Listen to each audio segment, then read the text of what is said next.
Everyone, तो start करते हैं प्लांट फिजियोलॉजी से। प्लांट फिजियोलॉजी का एक बहुत ही इंपॉर्टेंट टॉपिक है फोटोसिंथेसिस और रेफरेंस मैंने लिया है plant physiology by Taiz and जिगर।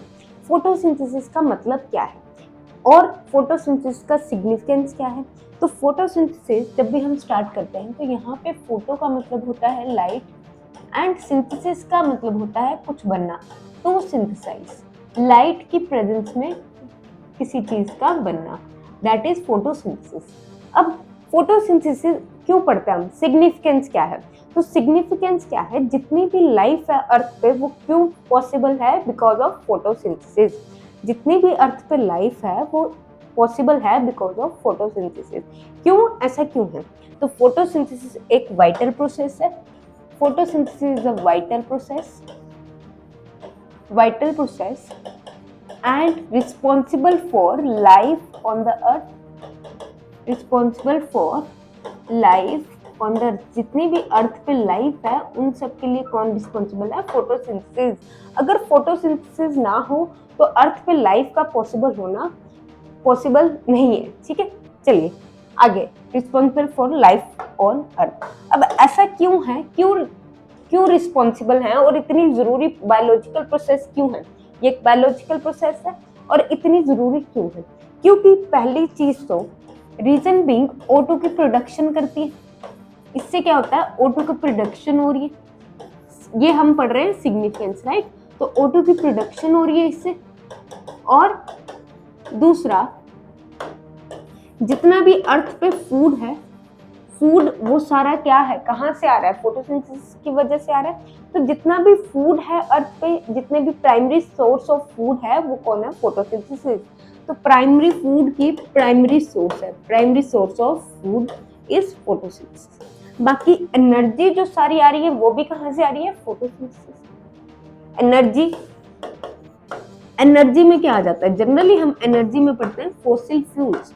तो फॉसिल फ्यूल्स जितने भी हैं वो सारे कहाँ से आते हैं, फोटोसिंथेसिस की वजह से। फॉसिल फ्यूल्स, कोल, पेट्रोलियम एक्सेट्रा।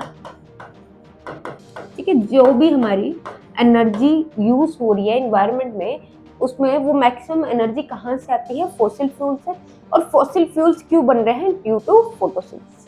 तो ये तीन पार्ट हो गए, राइट। अब ये सिग्निफिकेंस है फोटोसिंथेसिस का।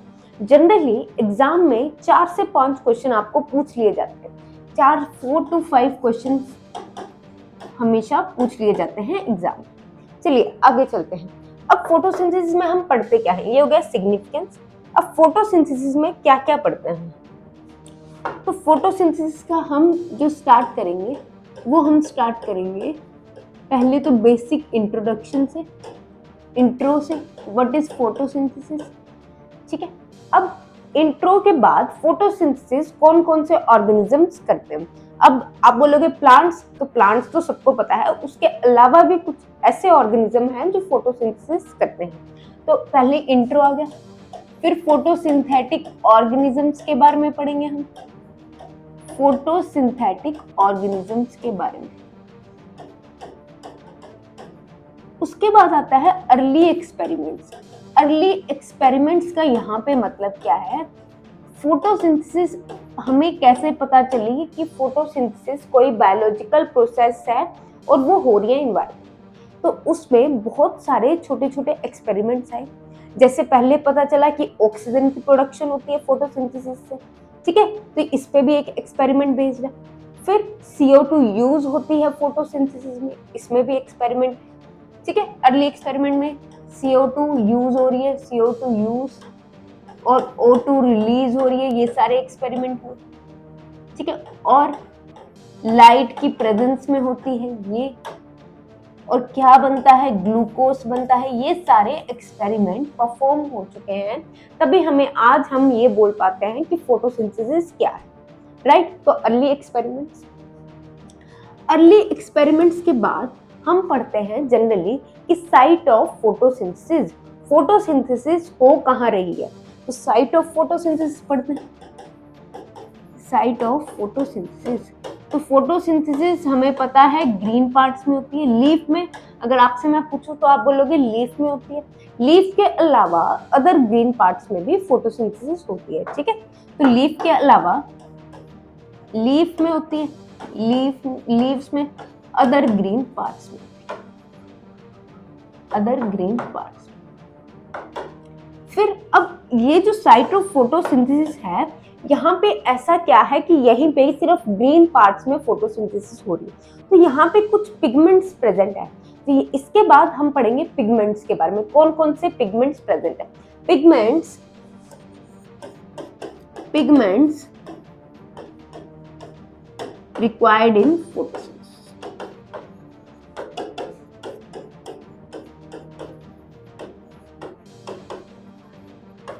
पिगमेंट्स जो फोटोसिंथेसिस के लिए रिक्वायर्ड, उनके बारे में पढ़ेंगे।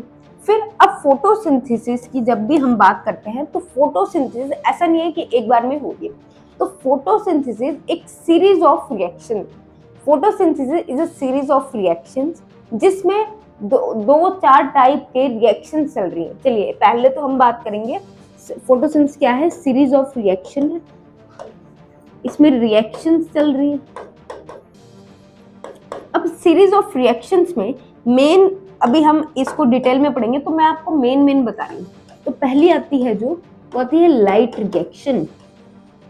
लाइट रिएक्शन, अब नाम से पता चल रहा है लाइट रिएक्शन, मतलब लाइट यहाँ कहीं यूज हो रही है, इतना आइडिया आपको हो गया होगा कि लाइट यहाँ कहीं यूज हो रही है, इसी लाइट रिएक्शन।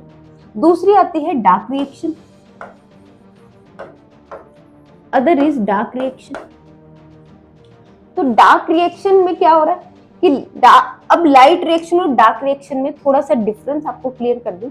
लाइट रिएक्शन नाम से पता चल रहा है किसकी प्रेजेंस में हो रही है, लाइट की प्रेजेंस में, वेयर एज जो डार्क रिएक्शन है वो लाइट की प्रेजेंस में नहीं हो रही, ऐसा कुछ नहीं है, ठीक है। बट इसको डायरेक्टली लाइट नहीं चाहिए, बट इसको लाइट के प्रोडक्ट चाहिए, तो इसीलिए इसको डार्क रिएक्शन बोला जाता है। अब इसकी भी लोकेशन देखेंगे, हम इसकी भी लोकेशन देखेंगे कि ये कहाँ हो रही है और ऐसा क्यों हो रहा है कि अब लाइट रिएक्शन के बाद डार्क रिएक्शन हो रही है। और इसी के बीच हम पढ़ते हैं इलेक्ट्रॉन ट्रांसपोर्ट चेन, इसी के बीच हम पढ़ते हैं इलेक्ट्रॉन ट्रांसपोर्ट चेन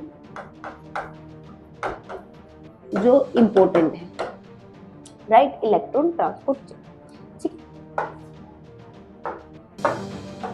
अब सीरीज ऑफ रिएक्शन होगी। अब इसके बाद इसमें हम कुछ और चीजें भी पढ़ते हैं, जैसे एक बार एक और चीज आ जाती है, यहाँ पे डार्क रिएक्शन को C3 साइकिल भी बोल देते हैं, कैल्विन साइकिल भी बोल देते हैं, तो ये सारे नाम डार्क रिएक्शन पर ही हैं, ठीक है। इसको भी हम डिटेल में देखेंगे, ठीक है। अब यहाँ पे नेक्स्ट आता है C4 cycle, C2 cycle, next यहाँ पे हम पढ़ते हैं C2 साइकिल, फिर आता है C4 साइकिल, फिर आता है C4 साइकिल, और C2 साइकिल को एक और नाम आता है C2 साइकिल का, जैसे डार्क रिएक्शन के 3 नाम है, C2 साइकिल का भी एक और नाम है फोटो रेस्पिरेशन, फोटो रेस्पिरेशन। अब लाइट की प्रेजेंस में रेस्पिरेशन हो रही है, तो लाइट की प्रेजेंस में रेस्पिरेशन का यहाँ पे मतलब है कि कहीं ना कहीं ऑटो यूज हो रही है, कहीं ना कहीं ऑटो यूज हो रही है, और इसीलिए ये प्लांट लेस एफिशिएंट होते हैं, इसके बारे में भी हम पढ़ेंगे। फिर आ गया C4 साइकिल, उसके बाद आते हैं कैम प्लांट्स, उसके बाद आते हैं कैम प्लांट, इनके बारे में भी पढ़ेंगे, कैम प्लांट्स के बारे में, कैम प्लांट्स के बारे में पढ़ेंगे। इसके बाद कौन से, अब इनमें से कौन से, C3 साइकिल सब में कॉमन है, जो C3 साइकिल होती है ये वाली, ये सब में कॉमन है, ठीक है। तो C4 साइकिल किस में हो रही है, कैम प्लांट कौन से हैं, फोटो रेस्पिरेशन किस में हो रही है, कौन से ज्यादा एफिशिएंट प्लांट्स हैं, तो ये सारी बातें हम करेंगे इस चैप्टर। और उसके बाद सबसे इम्पोर्टेंट, फैक्टर्स क्या अफेक्ट करते हैं फोटोसिंथेसिस को, फैक्टर्स अफेक्टिंग फोटोसिंथेसिस, ये भी पढ़ेंगे, फैक्टर अफेक्टिंग फोटोसिंथेसिस, ठीक है, फैक्टर अफेक्टिंग फोटोसिंथेसिस भी पढ़ेंगे। चलिए ठीक है, तो ये आपको क्लियर हो गया, ओवरव्यू मिल गया एक, क्या पढ़ेंगे हम आज।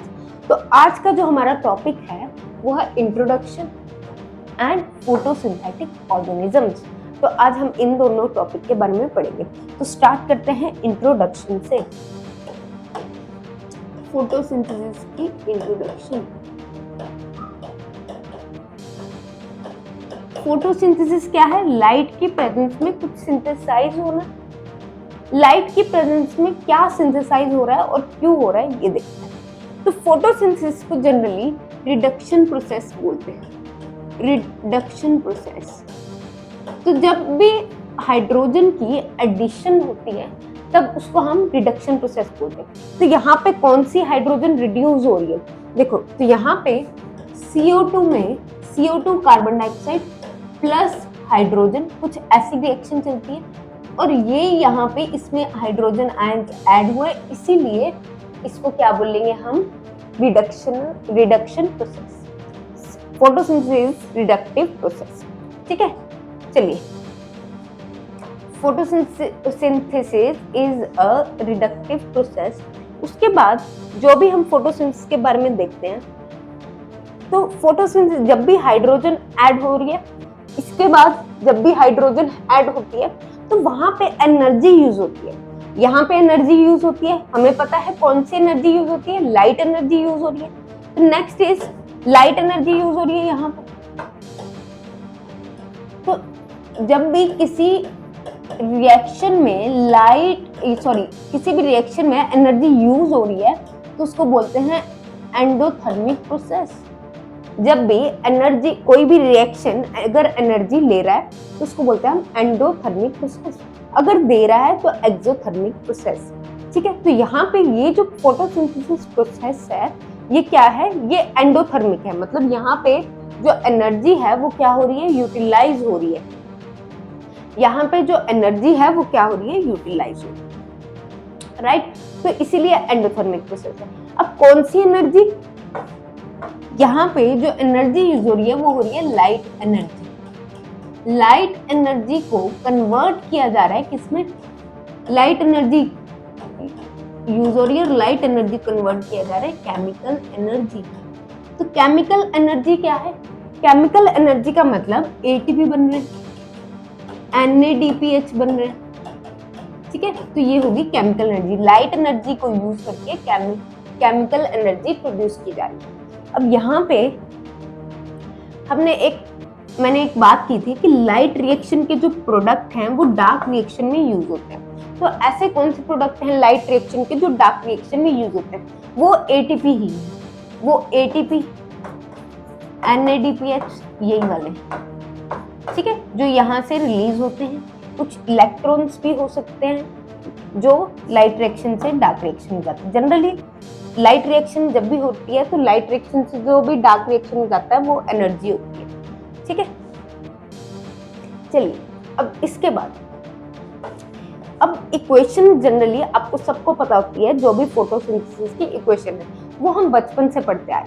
तो एक बार इक्वेशन की तरफ ध्यान देते हैं। 6CO2 plus 6H2O give rise to C6H12O6 plus 4। ये कार्बन डाइऑक्साइड है, ये वाटर है। कार्बन डाइऑक्साइड में जो भी हाइड्रोजन ऐड हुई है वो कौन सी हुई है? वो हुई है वाटर वाली। ठीक है, उसके बाद ये ग्लूकोज है। फूड जो भी बन रहा है वो ग्लूकोज है, मतलब सिंपलर फॉर्म में है। और ये क्या है? कार्बोहाइड्रेट भी बोल देते हैं हम। ग्लूकोज क्या है? एक कार्बोहाइड्रेट। और ऑक्सीजन जो जनरली हम यूज करते हैं। अब यहाँ पे एक बहुत ही इंपॉर्टेंट पॉइंट आता है। CO2 से जब ग्लूकोज बन रहा है तो इसको क्या बोलते हैं? रिडक्शन। CO2 से ग्लूकोज का बनना इज रिडक्शन एंड H2O से O2 का बनना इज ऑक्सीडेशन। बट यहाँ पे मेन फोकस किसका है? कार्बोहाइड्रेट के बनने का, और वो कार्बन से बन रहा है। तो इसीलिए यहाँ पे हम क्या बोलते हैं? Reduction process. और ये हम बोल देते हैं यहाँ पे इनऑर्गेनिक कंपाउंड से क्या बन रहा है? इनऑर्गेनिक कंपाउंड से क्या बन रहा है? ऑर्गेनिक कंपाउंड, जिसको हम ग्लूकोज बोलते हैं। ऑर्गेनिक कंपाउंड बोलते हैं ना जिसमें कार्बन, हाइड्रोजन, ऑक्सीजन तीनों एक डेफिनेट प्रोपोर्शन में हो, तो उनको क्या बोलते हैं हम? Organic compound. ठीक है, तो यहाँ पे इनऑर्गेनिक कंपाउंड से क्या बन रहा है? Organic compound. इनऑर्गेनिक यहाँ पे क्या है? इनऑर्गेनिक कार्बन, डाइऑक्साइड, उससे क्या बन रहा है, ऑर्गेनिक कंपाउंड ग्लूकोज। ठीक है, अब यहाँ पे एक चीज में कंफ्यूज नहीं होना कि ये जो ग्लूकोज है ये स्टोर किस फॉर्म में होता है और ट्रांसपोर्ट किस फॉर्म में होता है। तो ग्लूकोज यहाँ पे ग्लूकोज स्टोर होता है, store in the form of starch की फॉर्म में, स्टार्च की फॉर्म में ये स्टोर होता है। एंड ट्रांसपोर्ट किसकी फॉर्म में होता है, सुक्रोज की फॉर्म में, and transported in the form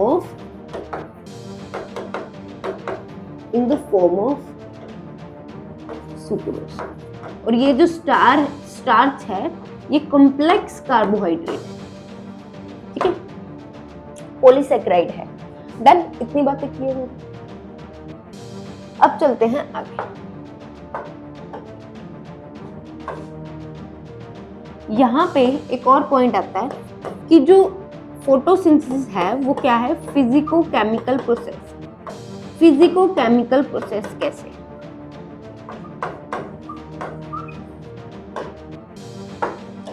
physical process इस तरह से, क्योंकि यहाँ पे लाइट एनर्जी को कन्वर्ट किया जा रहा है केमिकल एनर्जी। फिजिकल प्रोसेस क्यों है, लाइट एनर्जी को कन्वर्ट किया जा रहा है केमिकल एनर्जी, ठीक है, is being converted into chemical energy. और केमिकल प्रोसेस क्यों है, न्यू कंपाउंड बन रहा है। न्यू कंपाउंड क्या बन रहा है, glucose is being formed, glucose is formed, right. तो नया कंपाउंड बन रहा है, उसको बोलते हैं केमिकल प्रोसेस। और लाइट एनर्जी कन्वर्ट हो रही है केमिकल एनर्जी में, उसको बोलते हैं फिजिकल प्रोसेस। तो इसीलिए जो फोटोसिंथेसिस है वो क्या है, फिजिको केमिकल प्रोसेस। और इस पे जनरली क्वेश्चन आ जाता है, क्वेश्चन पूछ लिया जाता है कि फोटोसिंथेसिस कौन सी प्रोसेस है, फोटोसिंथेसिस रिडक्शन प्रोसेस है, फोटोसिंथेसिस एंडोथर्मिक प्रोसेस है। हर लाइन से ऑलमोस्ट एक एक क्वेश्चन बनता है। और ये भी पूछ लिया जाता है, बट ये इसका मेन पार्ट नहीं है कि स्टोर किस फॉर्म में होता है, ट्रांसपोर्ट, बट ये भी क्वेश्चन पूछ लिया जाता है, ठीक है। चलिए, इतना क्लियर हो गया। अब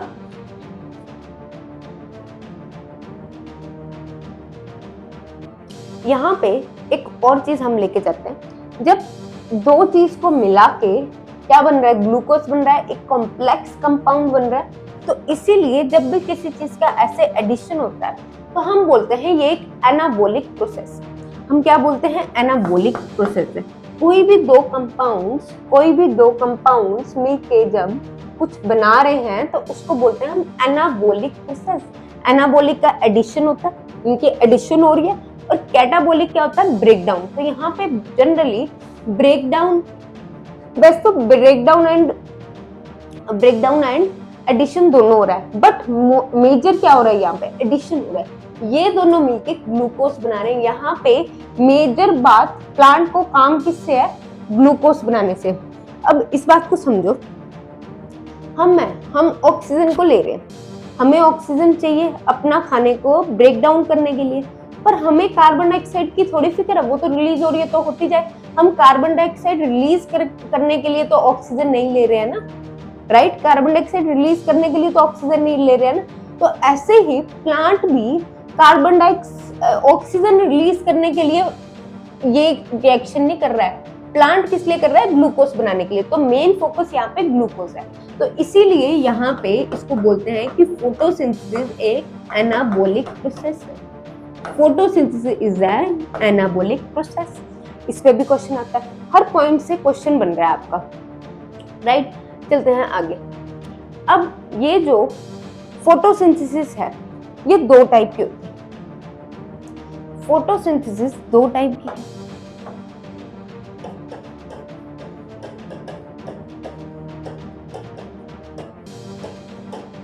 दो टाइप की है, एक है ऑक्सीजेनिक फोटोसिंथेसिस जिसमें ऑक्सीजन यूज हो रही है, दूसरी है एनऑक्सीजेनिक फोटोसिंथेसिस जिसमें ऑक्सीजन यूज नहीं हो रही है। तो oxygenic photosynthesis and anoxygenic photosynthesis. अब ऑक्सीजेनिक में क्या आता है, ऑक्सीजेनिक जिसमें oxygen as a bio product release हो रहा है, oxygen as a bio product release हो, यहाँ पे ऑक्सीजन बायो प्रोडक्ट की तरह रिलीज हो रहा है, ठीक है, तो इसको बोलते हैं ऑक्सीजेनिक। तो यहाँ पे लिखो oxygen is released as bio product. और यहाँ पे एनऑक्सीजेनिक में क्या हो रहा है कि ऑक्सीजन नहीं रिलीज हो रही है एज बाय प्रोडक्ट, मतलब कुछ और रिलीज हो रहा है, ठीक है, oxygen is not involved and something else is involved. Oxygen is not released as by product. चलिए अब एक बात बताइए, यहाँ पे ऑक्सीजेनिक में कौन आएंगे मेनली? ऑक्सीजेनिक जो फोटोसिंथेसिस है उसमें आते हैं जनरली यूकेरियोट्स, और इसमें आते हैं एनऑक्सीजेनिक में आते हैं प्रोकैरियोट्स, ठीक है। अब यूकेरियोट्स में मेनली ऑल प्लांट्स, सारे प्लांट्स आ जाएंगे, पर यहाँ पे भी एक्सेप्शन है, एक्सेप्शन है total root parasite and total stem parasite. Total root parasite exception is accept all plants except total root parasite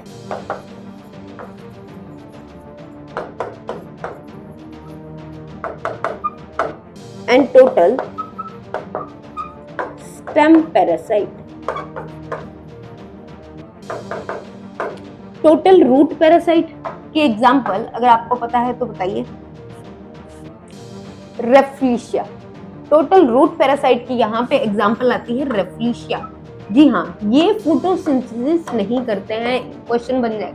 अगर एग्जामिनर को एग्जाम को टफ बनाना है तो वो ऐसे क्वेश्चंस का यूज कर सकता है कि बताइए कौन which of the following does not undergo photosynthesis. तो यहाँ पे क्वेश्चन आ गया which of the following does not undergo photosynthesis. अब देखोगे रेफ्लिशिया तो प्लांट है, आप टिक करके आ जाओगे और वो गलत हो जाएगा, ठीक है। बाकी अब यहाँ पे यूकेरियोट्स में हो गया। अब स्टेम पैरासाइट आप खुद देख के आना है, स्टेम पैरासाइट कौन सा हो सकता है, ठीक है, कल पूछूंगी। चलिए यूकेरियोट्स हो गए। अब यहीं पे आते हैं प्रोकैरियोट्स, यहीं पे आएंगे प्रोकैरियोट्स, सॉरी यहाँ पे आते हैं और डायटम्स। डायटम्स भी क्या है? यूकेरियोट्स, ये भी फोटोसिंथेसिस करते हैं। डायटम्स भी क्या है? यूकेरियोट्स, ये भी फोटोसिंथेसिस करते हैं। बाकी ऑल प्लांट समझ के ना, एल्गी से पूरे प्लांट किंगडम, एल्गी से लेके एंजियोस्पर्म तक, एल्गी, ब्रायोफाइट, टेरिडोफाइट, फिर जिम्नोस्पर्म, फिर एंजियोस्पर्म, सारे के सारे फोटोसिंथेसिस करते हैं। और कौन सी वाली? Oxygenic photosynthesis. एक्सेप्शन हमें पता चल गई है, total root parasite, total stem parasite, क्योंकि ये किस पे डिपेंड है? ये दूसरों पे डिपेंड है। इनको क्यों करनी है फोटोसिंथेसिस? इनका क्या जा रहा है भाई? ये तो ले रहे हैं खाना, ये तो पैरासाइट है, इनको तो दूसरों को खत्म करना है, तो ये अपना खाना आराम से ले रहे हैं। उसके बाद prokaryotes, O2 is not released as bio product. तो यहाँ पे प्रोकैरियोट्स में कौन आते हैं? पहले तो आते हैं साइनोबैक्टीरिया,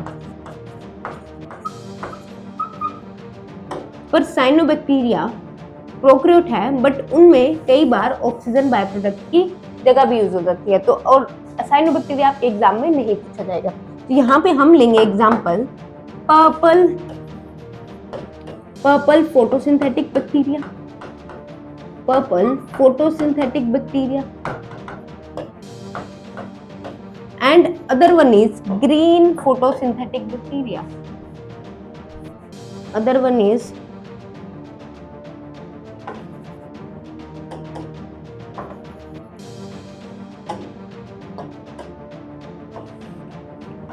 green photosynthetic.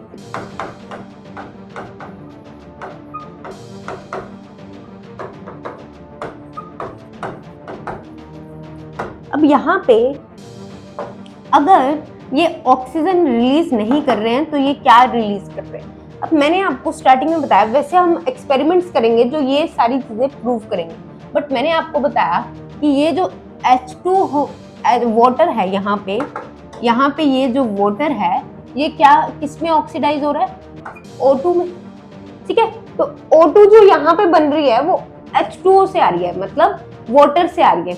तो मतलब यहाँ पे कुछ वाटर की तरह वाटर की जगह यूज हो रहा है, तभी ये एनऑक्सीजेनिक है। अब वाटर की जगह क्या यूज हो रहा है, H2O की जगह यहाँ पे यूज हो रहा है H2S। H2O की जगह यहाँ पे क्या यूज हो रहा है, H2S, ठीक है, H2S यूज हो रहा है। वाटर की जगह यहाँ पे क्या यूज हो रहा है, H2S, ठीक है। तो H2S is used instead of water, इसीलिए यहाँ पे H2S S से सल्फर है, इसीलिए therefore oxygen is not released as byproduct and what is released, तो सल्फर ही रिलीज होगी, ठीक है। अगर ऑक्सीजन रिलीज नहीं होगी तो सल्फर ही रिलीज हो रही है, राइट। तो यहाँ पे क्या रिलीज हो रहा है, सल्फर ही रिलीज हो रही है। सल्फर इज रिलीज्ड इंस्टेड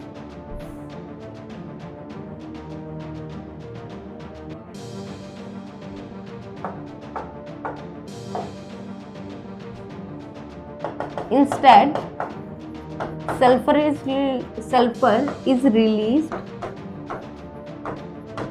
इसीलिए इनको क्या बोल देंगे, इनको बोल देते हैं purple sulphur bacteria, green sulphur bacteria. Hence these bacteria are known as, क्या बोलेंगे इन बैक्टीरिया को, these bacteria are known as purple sulphur bacteria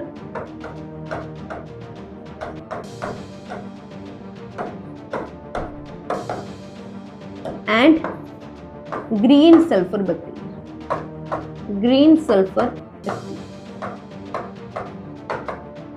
ठीक है। ये बात क्लियर होगी, इसीलिए इनको क्या बोल देंगे, purple sulphur bacteria and green sulphur bacteria. Water की जगह क्या यूज हो रही है, H2S, हाइड्रोजन सल्फाइड। दोनों में, इसको एक के लिए नहीं समझना, ग्रीन वाले में भी सेम हो रहा है, ठीक है। ग्रीन सल्फर फोटोसिंथेटिक बैक्टीरिया क्या मतलब क्या हो रहा है, ग्रीन सल्फर बैक्टीरिया ही है, तो दोनों में सेम चीज हो रही है। चलिए, अगर आपको ये वाला लेक्चर समझ आ गया तो एक बार क्वेश्चंस करें या रिवाइज करें, पहले रिवाइज करते हैं फिर क्वेश्चंस करते हैं, ठीक है। तो ये मैंने ओवरव्यू दिया, उससे पहले हमने सिग्निफिकेंस पढ़ा, फिर रीजन पढ़े, क्यों फोटोसिंथेसिस इतनी जरूरी है, वाइटल बायोलॉजिकल प्रोसेस क्यों है, इतने क्वेश्चन एग्जाम में पूछे जाते हैं। फिर उसके बाद फोटोसिंथेसिस में ये टॉपिक कवर करेंगे। आज हमने intro and photosynthetic organism cover कर लिया। स्टार्ट करते हैं। फोटोसिंथेसिस रिडक्शन प्रोसेस है, क्योंकि CO2 में हाइड्रोजन ऐड हो रही है, एंड एंडोथर्मिक प्रोसेस है। मैक्सिमम टाइम्स जब भी क्या होता है, एनर्जी यूज लेता है, कोई भी सिस्टम जब एनर्जी लेता है तो वो एंडोथर्मिक प्रोसेस होती है। और यहाँ पे हाइड्रोजन जब भी ऐड होते हैं तब भी एंडोथर्मिक प्रोसेस बोला जाता है। तो यहाँ पे रिडक्शन प्रोसेस एंडोथर्मिक प्रोसेस होती है जनरली, ये भी बात होगी। उसके बाद हमने बोला इनऑर्गेनिक CO2 कन्वर्ट हो रही है ऑर्गेनिक कंपाउंड में, जिसको ग्लूकोज बोला, राइट। इनऑर्गेनिक CO2 किस में कन्वर्ट हो रही है, ग्लूकोज में। उसके बाद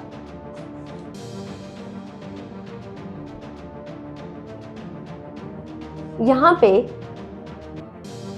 फिजिको केमिकल प्रोसेस है, लाइट एनर्जी केमिकल एनर्जी में कन्वर्ट हो रही है। और यहाँ पे क्लोरोफिल यूज हो रहा है, chlorophyll is used to absorb light energy को। कौन एब्जॉर्ब कर रहा है, to absorb light energy. Chlorophyll use होता है ना, तो इसलिए भी इसको फिजिकल प्रोसेस बोलते हैं। Chlorophyll is used to absorb light energy. उसके बाद केमिकल प्रोसेस क्यों, क्योंकि नया प्रोडक्ट बन रहा है जिसको ग्लूकोज बोला, न्यू प्रोडक्ट इसको, ठीक है, जिसको क्या बोला, ग्लूकोज बोला। और यहाँ पे ये रिएक्शन ऐसी इतनी आसान नहीं है, बहुत सारे एंजाइम्स भी यूज हो रहे हैं, बहुत सारे एंजाइम्स यूज हो रहे हैं। तो इसको हम फोटोसिंथेसिस को एंजाइमेटिक प्रोसेस भी बोलते हैं। और फोटोसिंथेसिस इज एंजाइमेटिक प्रोसेस, बहुत सारे enzymes are involve, many enzymes are involve in this process. उसके बाद ये बात होगी एनाबॉलिक प्रोसेस है, क्योंकि दो चीजों का ऐड होकर मेन क्या बन रहा है, ग्लूकोज। और ऑर्गेनिक कंपाउंड जो ग्लूकोज यहाँ पे बन रहा है वो स्टोर हो रहा है किसकी फॉर्म में, स्टार्च की फॉर्म में, और ट्रांसपोर्ट किसकी फॉर्म में होता है, ग्लूकोज की, सुक्रोज की फॉर्म में। ट्रांसपोर्ट किसकी फॉर्म में होता है, सुक्रोज की फॉर्म। ठीक है, उसके बाद फोटोसिंथेसिस दो टाइप की होती है, ऑक्सीजेनिक एंड अनऑक्सीजेनिक। ऑक्सीजेनिक में क्या है, नाम से भी चल रहा है ऑक्सीजन इन्वॉल्व है। अनऑक्सीजेनिक में ऑक्सीजन इन्वॉल्व नहीं है। ऑक्सीजेनिक यूकैरियोट्स करते हैं जनरली। यूकैरियोट्स में कौन कौन, one is diatoms, other is all plants, चाहे वो एल्गी हो, चाहे वो ब्रायोफाइट हो, चाहे वो टेरिडो हो, चाहे वो जिम्नो हो, चाहे वो एक्सेप्शन क्या है, एक्सेप्शन है total root parasite and total stem parasite. Total root parasite में एक्सेप्शन क्या है, रेफ्यूजिया। अब प्रोकैरियोट्स, यहाँ पे प्रोकैरियोट्स भी दो टाइप के हैं, purple photosynthetic bacteria and green photosynthetic bacteria. तो H2S यहाँ पे यूज हो रहा है instead of water, and O2 release नहीं हो रही है एज अ बाय प्रोडक्ट। और क्या रिलीज होगा फिर, अगर H2O की जगह क्या यूज हो रहा है, H2S यूज हो रहा है, तो एज अ बाय प्रोडक्ट भी तो O2 की जगह H2 रिलीज होना चाहिए, सल्फर होना चाहिए। ठीक है, O2 की जगह क्या रिलीज होता है, सल्फर। और इसीलिए इनको क्या बोलते हैं, purple sulphur bacteria and green sulphur bacteria. तो ये हमारा रिवाइज हो गया। अब चलते हैं आगे क्वेश्चन। तो ये क्वेश्चन देखिए, आप पॉज करके भी पढ़ सकते हैं इस क्वेश्चन को। वैसे मैं आपके लिए एक बार पढ़ देती हूँ, कई बार क्या होता है कोई वर्ड समझ नहीं आ रहा था। Which of the following statements does not justify the importance of photosynthesis? कौन सी ऐसी स्टेटमेंट है जो इंपोर्टेंस को नहीं जस्टिफाई कर रही है। नोट पढ़ना है एग्जाम में, नोट, इनकरेक्ट, करेक्ट, ये सारी चीजें पढ़नी बहुत जरूरी है, अदरवाइज आपको आए हुए क्वेश्चन गलत हो जाते हैं। पहला, it is the primary source of food on earth. Primary source है फूड का, बिल्कुल सही। हमने यही तो पढ़ा, कहाँ पढ़ा हमने, सिग्निफिकेंस में, ये बात सही है। It is responsible for the release of O2 into the atmosphere. Responsible है ताकि O2 रिलीज हो सके एटमॉस्फेयर में। फोटोसिंथेसिस का मेन काम ग्लूकोज बनाना है, बट साथ में बाय प्रोडक्ट क्या रिलीज हो रहा है, O2, जिससे पूरी लाइफ फॉर्म चल रही है। हम एनिमल सारे हम O2 ले रहे हैं, राइट, तो ये भी सही होता था। It is responsible for water balance on earth. ऐसा तो हमने कुछ नहीं देखा, बट हाँ वाटर इज यूज, पर वाटर बैलेंस तो नहीं कर रहा है एग्जैक्टली, ये तो मोटिव नहीं हो पा रहा है ना पूरा। यूज ऑफ एनर्जी, लास्ट है, use of energy from sunlight by plants during photosynthesis is the basis of life on earth. अब प्लांट तो कर रहे हैं फोटोसिंथेसिस, ठीक है, फोटोसिंथेसिस जरूरी है, फोटोसिंथेसिस जरूरी है, पर फोटोसिंथेसिस हो कैसे पा रही है। फोटोसिंथेसिस को भी तो कुछ ऐसा चाहिए जिसकी प्रेजेंस में ये हो पा रही। तो फोटोसिंथेसिस को क्या चाहिए, लाइट चाहिए, लाइट एनर्जी चाहिए ना, लाइट एनर्जी को कैप्चर हो रही है। तो बस लास्ट वाला भी सही हो जाता है, use of energy from sunlight by plants during photosynthesis is the basis of life on earth. तो लाइट एनर्जी भी तो बेसिस ही बन जाता है लाइफ ऑन अर्थ का, ठीक है, basis of life on earth. क्योंकि फोटोसिंथेसिस को हमने बोला कि फोटोसिंथेसिस एक वाइटल प्रोसेस है जिसकी वजह से सारी लाइफ पॉसिबल है। अब फोटोसिंथेसिस किसकी वजह से हो रही है, क्योंकि उसको लाइट एनर्जी मिल रही है, ठीक है, तो लाइट एनर्जी बेसिस हो सकता है। तो ये भी पॉइंट सही हो जाता है, तो गलत हमारा थर्ड वाला, ठीक है। चलिए next question, photosynthesis is a biochemical process, physical process, chemical process और फिजिको केमिकल प्रोसेस। तो बायोकेमिकल प्रोसेस हाँ हो सकती है, बट यहाँ पे हम केमिकल्स का यूज नहीं कर रहे हैं एज सच, ठीक है, हाँ एंजाइम्स इन्वॉल्व हो रहे हैं, बट हमने क्या पढ़ा इसमें, फिजिकल प्रोसेस, फिजिकल तो है, केमिकल भी है, बट जनरली हम इसको क्या बोलते हैं, फिजिको केमिकल प्रोसेस बोलते हैं, ये हमने पढ़ा, ठीक है। आप वीडियो पॉज करके कर सकते हो, इस पहले आंसर को सॉल्व कर सकते हो, फिर जब मैं सॉल्यूशन बता रही हूँ तब आप देख सकते हो, ठीक है। Reduction of dash give dash in photosynthesis, किसकी रिडक्शन हो रही है, शुगर की नहीं, H2O, H2O की रिडक्शन हो रही है या ऑक्सीडेशन, तो H2O की क्या हो रही है, ऑक्सीडेशन। यहाँ पे ये पॉइंट भी गलत हो जाता है। और किसकी हो रही है, CO2 की रिडक्शन हो रही है, बिल्कुल हो रही है, CO2 की रिडक्शन हो रही है और क्या बन रहा है, ग्लूकोज बन रहा है, ठीक है। और रिडक्शन ऑफ CO2 गिव क्या दे रहा है, फोटोसिंथेसिस में क्या बन रहा है, कार्बोहाइड्रेट बन रहा है, क्या बन रहा है, ग्लूकोज। तो ग्लूकोज क्या है, ग्लूकोज एक कार्बोहाइड्रेट है और ये कार्बोहाइड्रेट को हम क्या बोलते हैं, शुगर, ठीक है। तो शुगर वर्ड आ जाए, कार्बोहाइड्रेट आ जाए, ग्लूकोज आ जाए, तीनों का एक ही मतलब है। तो यहाँ पे क्या आ जाता है, ये वाला sugar, CO2 and sugar, right. I hope आपको आज का लेक्चर समझ आया होगा। नेक्स्ट क्लास में हम अर्ली एक्सपेरिमेंट्स पढ़ेंगे। मिलते हैं फिर नेक्स्ट क्लास में।